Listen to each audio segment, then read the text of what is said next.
აგვისტოს ომის დაწყებიდან 17 წელი გავიდა 2008 წლის აგვისტოს რუსეთ-საქართველოს ომში საქართველოს თავდაცვის სამინისტროს 170 მოსამსახურე, შინაგან საქმეთა სამინისტროს 14 თანამშრომელი და 224 სამოქალაქო პირი დაიღუპა. დაჭრილ და დაშავებულ სამოქალაქო და სამხედრო პირთა რაოდენობამ 2232 შეადგინა. მათ შორის 1045 პირი სამხედრო მოსამსახურეა. საქართველოს ტერიტორიების 20% დღემდე ოკუპირებულია.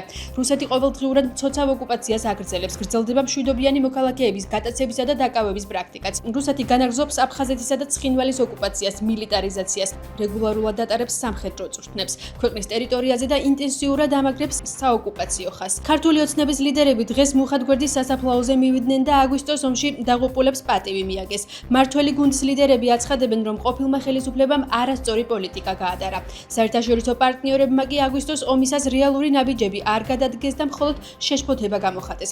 გასულ დღეს აგვისტოს ომში დაღუპულ ქართველ მებრძოლებს მუხათგვერდის ძმათა სასაფლაოზე ოპოზიციის წარმომადგენლებმა პატივი მიაგეს. მათი თქმით, ომის დაწყების თარიღად მართველი გუნდი 8 აგვისტოს ასახელებს, თუმცა რუსეთმა სამხედრო ინტერვენცია საქართველოში 7 აგვისტოს დაიწყო. ოპოზიციონერი ლიდერების თქმით, საქართველოს დღემდე უწევს თავისუფლებისთვის ბრძოლა. როცა ვსაუბრობთ ჩვენ რუსებზე, სამხედრო აგრესია, რომელიც 2008 წელს განახორციელეს, ახლა პოლიტიკური აგრესიის სახით ვრცელდება ივანიშვილის ბანდის სახით. ამიტომაც იმისთვის, რომ დერუსიფიკაცია ნამდვილად მოხდეს ამ რეგიონში და ამ ქვეყანაში, საჭიროა მეგობარი აქტის მიღება, იმ ადამიანების სანქცირება, რომლებიც რუსეთის ინტერესების გამო ახდენენ საქართველოს დემოკრატიის ყურადღებას. დეოკუპაცია მხოლოდ მაშინ შესაძლებელი, როცა ჩვენ ამის ძალა გვექნება. და მარტო ჩვენ ბუნებრივად არ გვექნება, ამიტომ მნიშვნელოვანია რომ ყავდეს მოკავშირეები და ერთობლიობა, როცა ჩვენი ქვეყნის სიძლიერე არის ეკონომიკური, პოლიტიკური, სამხედრო ერთი მხრივ, რომელიც მინიმუმ იმას მაინც უზრუნველყოფს, რომ უსაფრთხოდ ვიგრძნოთ თავი და რაღაც მორიგი თუნდაც სოციალური ოკუპაცია იყოს შეჩერებული და მეორე ხუთი ჩვენი პარტნიორების დახმარება, რომ დეოკუპაციის პროცესი დაიწყო. ეს თუ არ არის შესრულებული, შეუძლებელი იქნება აფხაზეთის და სამაჩაბლოს დაბრუნება და ქართული ოცნების ლიდერები პერმანენტულად ადანაშაულებენ ქართულ ხალხს და საქართველოს სახელმწიფოს აგვისტოს ომის დაწყებაში. ამ წლების განმავლობაში მრავალგზის დამტკიცდა და დადასტურდა, რომ პუტინმა და რუსულმა ტერორისტულმა სახელმწიფომ თავდასხმის შედეგად ასობით ჩვენი მოქალაქე მოკლა. რის შედეგადაც დაიღუპნენ მშვიდობიანი მოქალაქეები, სამხედრო მოსამსახურეები და პოლიციელები. ტალიავენის დასკვნა, რომელიც რეალურად მოიწონა მაშინ ნაცმოძრაობის რეჟიმმა, სადაც საუბარია სწორედ იმაზე, რომ სააკაშვილის რეჟიმმა დაიწყო ომი. ასევე ეს არის ევროსაბჭოს რეზოლუცია, რომელიც დამტკიცდა მაშინ ევროპის საბჭოს მიერ პრაქტიკულად ერთსულოვნად. სადაც საუბარია იმაზე, რომ ფართომასშტაბიანი საომარი მოქმედებები დაიწყო სწორედ სააკაშვილის რეჟიმის მიერ. და ასევე ეს არის საქართველოს პრეზიდენტის ბრძანებულება საომარი მდგომარეობის გამოცხადების თაობაზე, სადაც მითითებულია, რომ 8 აგვისტოს შემოვიდა რუსეთი საქართველოში. ადგილობრივი თვითმმართველობის არჩევნებამდე 2 თვე რჩება. პროცესში მონაწილეობასთან დაკავშირებით ოპოზიციაში კვლავ აზრთა სხვადასხვაობაა. არჩევნებში მონაწილეობას გეგმავს პარტია გირჩი. მისი ლიდერები აცხადებენ, რომ ოპოზიციამ ყველაფერი გააკეთა, რომ დაქსაკს სულიყდნენ და ხელისუფლებისთვის შესაძლო გამარჯვების ბერკეტები შეექმნათ. ისინი კანდიდატს შიდა პარტიული პრაიმერისით აარჩევენ. მერობის კანდიდატის შერჩევის პროცესი მთელი აგვისტოს განმავლობაში გაგრძელდება. პარტიაში აცხადებენ, რომ აღნიშნული გადაწყვეტილება იმიტომ მიიღეს, რომ ოპოზიციურ სპექტრში თბილისის მერობისთვის კომპეტენტური კანდიდატი აქამდე არავის წარუდგენია. პარალელურად პროცესში გაერთიანებული ძალებით მონაწილეობას აპირებენ პარტიები გახარია საქართველოსთვის და ლელო ძლიერი საქართველოსთვისაც. ოპოზიციის ნაწილი კი კვლავ ბოიკოტში რჩება. ნაციონალურ მოძრაობაში არჩევნებს სპეცოპერაციას უწოდებენ და აცხადებენ, რომ წინასწარ წაგებულ თამაშში შესვლას არ აპირებენ. ოპოზიციონერი ლიდერების თქმით, პოლიტპატიმრების გათავისუფლებისა და ხელახალი საპარლამენტო არჩევნების ჩატარების მოთხოვნები უცვლელი რჩება. ჩვენი პრაიმერისი უახლოეს დღეებში გაიხსნება და დაახლოებით აგვისტოს ბოლომდე გაგრძელდება 3 კვირის მანძილზე. ყველა სრულ შეიძლება მიიღოს მონაწილეობა თუ ის ზოგადად ჩვენ პრინციპებს, იდეებს იზიარებს და თან უნდა რომ კონკურენცია გაგვიწიოს მე ჰერმან საბოს და იაგო ქუჩიას თბილისის მერობის კანდიდატად. ის რომ ჩვენ კანდიდატი დავაყენოთ, განპირობებულია იმით, რომ უბრალოდ ისეთი კანდიდატებია წარმოდგენილი ახლა ქართული ოცნების და დანარჩენი ოპოზიციის მხრიდან, რომ უბრალოდ უხერხულია ჩვენ ამ მრჩეველს ასეთი არჩევანი დაუტოვოთ.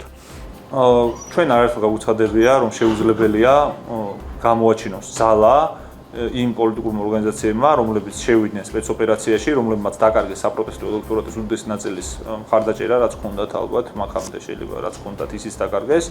ამიტომაც არაერთხელ გავუფრთხილებია, რომ ეს არის წაგებულ თამაშის შესვლა, წინასწარ წაგებულ თამაში და სპეცოპერაციის შესვლა, რაც თავია. ამიტომაც ძალიან ბევრი პრობლემა ისედაც და ასედაც სულ ექნებოდა ამ ხალხს, იმიტომ რომ გადადგეს პოლიტიკურად, მორალურად და სამართლებრივად არასწორი ნაბიჯი. დიდი არჩევანი აქვს რადიკალურ ოპოზიციას და საინტერესო სპექტრში არჩევენ საკუთარ კანდიდატებს. ნუ რა თქმა უნდა, ამ მდგომარეობაში რომ არის ოპოზიცია, ეს ერთგვარად ძალიან კარგია, თუმცა მეორე მხრივ ეს ერთგვარად ტრაგიკულ სურათს აჩვენებს.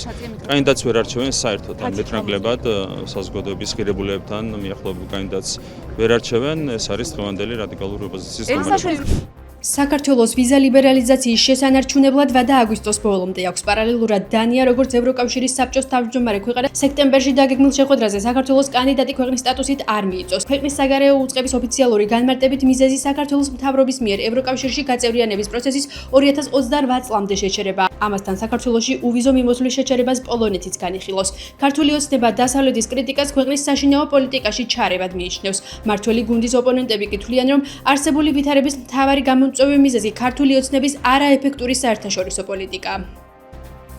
ჩვენ დიდი ხანია უკვე აღარ დავდაბიჯებს ევროინტეგრაციის მიმართულებით, პირიქით უკან მივდივართ და ვიზა ლიბერალიზაციის საკითხი შეიძლება იყოს ერთ-ერთი ასეთი ეტაპი, როცა კიდევ უფრო უკან წავალთ. არ მაქვს მოლოდინო ქართული ოცნება რაღაც მნიშვნელოვნად შესვლის თავის ქსელაში და საავადმყოფო ოქტომბრისკენ ან ოქტომბრის ბოლოსკენ შეიძლება დავკარგოთ ევროპაში თავისუფლად გადაადგილების შესაძლებლობა. ან დაველოდოთ იქნება რამე შეიცვალოს ბოლოს და ბოლოს არჩევნები იქნება მანამდე და იმედია ქართული ოცნება თუ ქართული ხალხი თუ ქართული ოცნებას სამართლიანად შეაფასებს და ქართული ოცნება ცოტა ხმას მიიღებს არჩევნებზე, შეიძლება მივხვდეს, რომ ევროინტეგრაციის უარისხმა შეცდომა იყო და შესწავლოს თავის პოლიტიკას. Fox News-ის ინფორმაციით, ამერიკისა და რუსეთის ლიდერებს დონალდ ტრამპსა და ვლადიმერ პუტინს შორის შეხვედრა შესაძლოა მომდევნო კვირის დასაწყისში ევროპაში გაიმართოს.